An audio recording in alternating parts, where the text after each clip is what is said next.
Hello, welcome back to my channel. My name is Laurie. If you're new here, you can find me on all socials as Lauriereadz. I am most active on TikTok.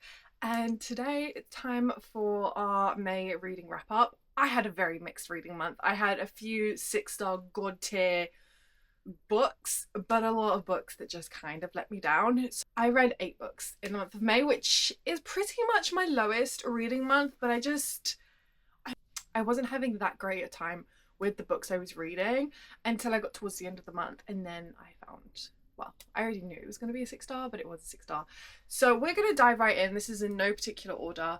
So the last book I read to end the month was the first book in the Zodiac Academy series. I do have my reading vlog coming very soon. I think I'm gonna have to split it into parts because there's no way in which I can read 14 books in one reading vlog and not have it have like a billion hours long. So I will have that reading vlog be coming in the next week or so. But I did read the first book in the Zodiac Academy series, The Awakening, and I was very pleasantly surprised because I know that a lot of people had very mixed feelings when it comes to these books. And I think because I'd read Sins of the Zodiac, I was kind of introduced to the Twisted Sisters' way of writing. I could definitely tell the difference between them when they wrote this and when they wrote Sins of the Zodiac. Sins of the Zodiac, you can really see they grew their talent in writing, and I just felt like there was a lot more stakes. It was a lot more heavy in a way, as in like you knew that the circumstances were very dire. You knew that there was a lot stacked against all these characters, and there was the plot that was prevalent from the beginning, where this first book was really introducing these two characters to the world, to their magic, to the other characters that are going to have such an impact in their life and where they stand in this world.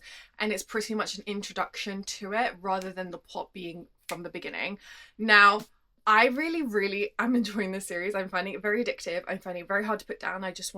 All I want to do is binge these books, and I find myself thinking about it when I put them down. I am like 4 books in so far. Like, I am flying through this so quickly, and we're literally the 4th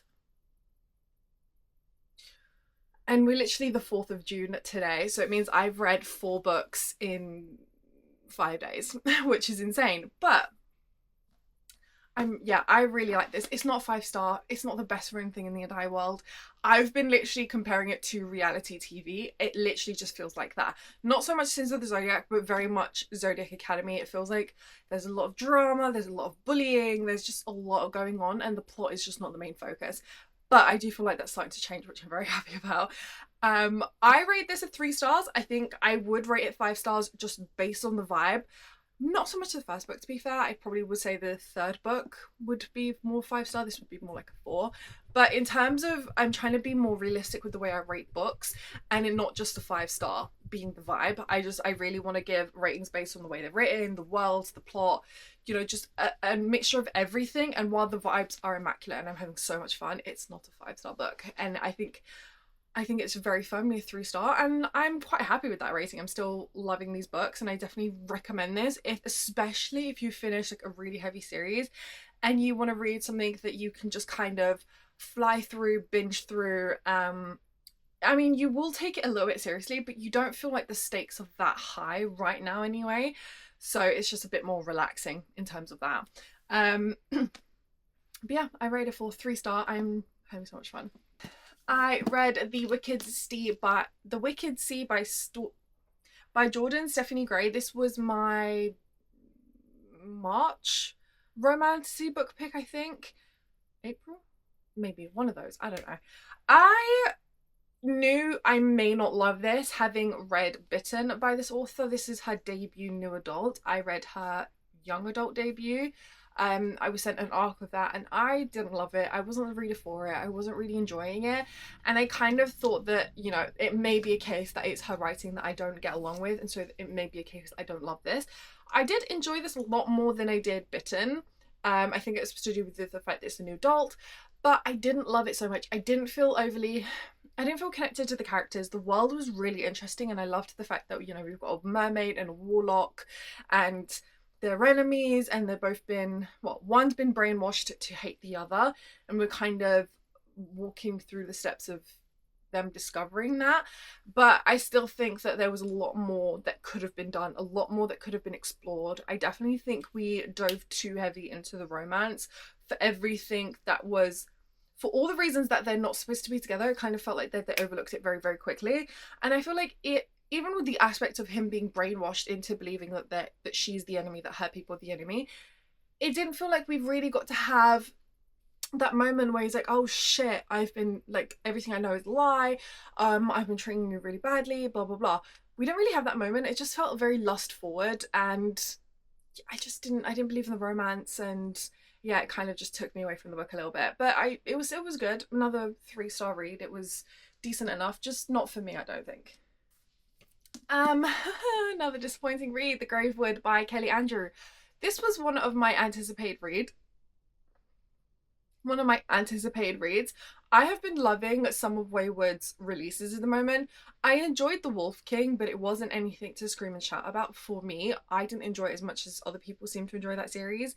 I've never actually even picked up the second book. This was even more disappointing. I didn't understand the point of this book. It felt, again, very lust forward, which I'm not finding to be my favourite thing in the world. I mean, I will read in such situations and I can't overlook it, but this just felt like the entire plot with it was it being lust forward, and I just felt like the story was trying to hit a lot of points, and I didn't get it. I didn't enjoy it. I started to hate reading it like 50% of the way through. It was so disappointing to me. I've rated this a 2-star, and I am unhauling it. Okay, my last disappointing read of the month was Fairy Tale by Veronica Lansett.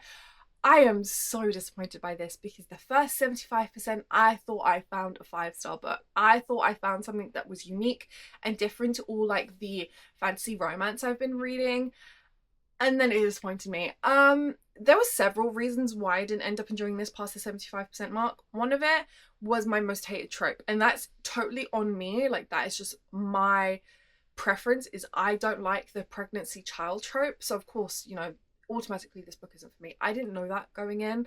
I only found it out later on. I thought I could look past it, but then the plot took a 360 turn into the dimension of nowhere. I have no idea where the fuck that plot quite came from, and that ending came from. I felt like there was no indication that that's where it was so crazy, and I was like, this feels a bit ridiculous. Like, this feels like it doesn't feel natural. It doesn't feel like it fits. It doesn't suit the way that the story is being told. And I just was like, okay. And I kind of disconnected from the story after that. And then came the cheesy dialogue, the overly repetition of I'm meant to be with you, I love you, we're meant to be together, you're my whatever. And it was just overly repetitive, and I prefer when a story shows rather than tells, and this showed and then told, and I'm like, you don't need to do both, just stick to one. Show, I mean, just show. Don't also tell, because it takes away from the effect that you're trying to give the readers, and I couldn't take it after that, especially there in a monologue. Oh my god, I was cheesing so bad. I had to put it down several times to get over the inner cringe before I could pick it up again. So yeah, I ended up rating this like a 3.5, and only is a 3.5 for the first 75%. The last 25%, forget about it. I couldn't deal with it. I was very disappointed. I felt so let down. And that's, you know, totally up to me. That's totally on me. You know, it's my preference. It's, you know, I'm just not the reader, again, for this book, which I feels like is something I'm saying a lot this month. But yeah, very, very, very disappointed. The Tempest Blade by Danielle L. Jensen. This is the final book in the Bridge Kingdom. I'm so sad it's the final book. This was a resounding 5-star. The Bridge Kingdom is just a 5-star for me, but this felt like the perfect ending to this series. I love how the author had the forethought to add in POVs from every set of characters that we'd previously read to wrap up this entire series. It felt really well done. It felt really well thought out. It felt like she loved this series and knew where she wanted to end it. And I love this series. I love these characters, and I'm definitely going to be rereading this. If you haven't read The Bridge Kingdom, it's interconnected set of duologies in the romance genre. Each set of books follows a different couple. They all have their individual plot with also like this overarching plot that affects them all. And yeah, I just love this so much. A 6-star read for the month of May was The Poisoned Daughter by Sheila Masterson. This is a dark fantasy romance standalone, and I do have a reading vlog of me reading this. I sobbed my heart out in one particular scene, and I still think about that one scene because it just felt so utterly heartbreaking. If you are looking for more dark fantasy romance standalones, I definitely recommend picking up The Poisoned Daughter. She has been picked up traditionally, and I think the reading vlog I read this in was reading indie books for a week, and although she has been picked up traditionally, it's not out yet, so I still counted it. But I loved this so much. I love these characters. I love the emotional, like like just the emotional impact that this story and these characters have, and just the way she wrote the story and the way she wrote this world just was so 3D. It was so impactful, and I think I'll be thinking about this book for a very long time. Alright, the last books I read in the month of May was my reread of When the Moon Hatched and reading The Ballad of Falling Dragons. I do, again, have a reading vlog of me reading these 2 books, and let's just say, I really went through it. Apparently I like my heart broken. I like to be emotionally screwed, and these books are no different. These are god tier books. There is nothing like this on my shelves. The way these books are written, I have no words. You can tell she put her heart and soul into writing these books. The, again, emotional impact that these books have, the connection we feel to the story and the characters, and just the details that she puts within their story. And I felt like Sarah A. Parker wrote this to break us, and that she wanted to break us, because every single page is utterly heartbreaking. I don't think there's nothing happy that ends happy.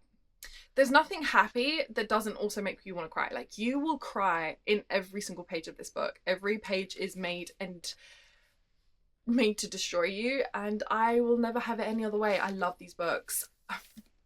They're just one of kind. They really are one of kind. They're my 6-star god tier books, and there's nothing like it. And if you haven't read these books yet, you need to, because there is nothing like it. And there is no journey you go through then you read these books, and no books will match up to that. And I think that's why I'm reading and enjoying Zodiac Academy so much, because I just can't bear the thought of picking up another fantasy romance or romancy right now, because I'm still trying to get over these books. And I don't know how long it's going to take to get over it, but it will be a very long time.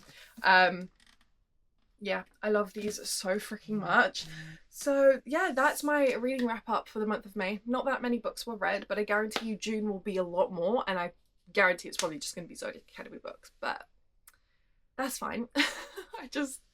I'm enjoying those books so much right now, and you know, I'm having the time of my life. I really hope you enjoyed this video. Please like, comment and subscribe, and I will see you in the next one. Bye.